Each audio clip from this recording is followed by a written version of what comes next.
భారతీయ యువత ఎదుర్కొంటున్న అతిపెద్ద సమస్య ఒక దార్శనిక స్పష్టత లేకపోవడం, ఒక దిశానిర్దేశం లేకపోవడం.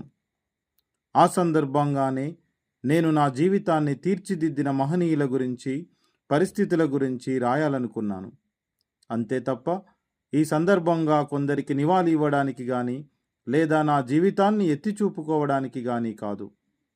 నేను చెప్పాలనుకున్నది ఇదే: ఎవరు ఎంత చిన్నవాళ్ళు గాని, ఎంత తక్కువ అవకాశాలకు నోచుకొని, ఎంత బీదవాళ్ళు గాని, వాళ్ళు నిరాశ చెందనవసరం లేదనే.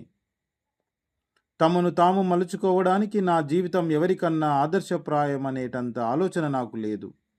కానీ ఎక్కడన్నా ఒక బీద విద్యార్థి ఏ మారుమూలనో ఒక నిర్భాగ్య సామాజిక స్థితిలో ఉంటున్నవాడెవడైనా ఈ కథ చదివి ఎంతో కొంత ఓదార్పు పొందుతాడని నా ఆశ.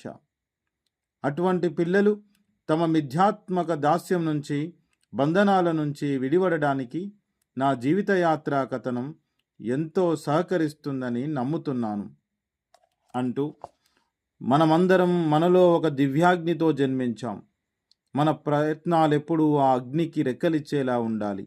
తద్వారా ఈ ప్రపంచమంతా సత్ప్రకాశంతో వెలుగు పొందాలి అనే ఒక గొప్ప ఆలోచనతో ఎందరో మంది విద్యార్థులకు వెలుగు దివ్వెలా, దిక్సూచిలా నిలిచిన మహనీయుడు డాక్టర్ ఏపీజే అబ్దుల్ కలాం గారి యొక్క పుట్టినరోజును ప్రపంచ విద్యార్థుల దినోత్సవంగా సెలబ్రేట్ చేసుకుంటున్న సందర్భంగా మరొక్కసారి ఆ మహనీయుడికి అందరి తరపున నమస్కారాలు తెలియజేస్తూ,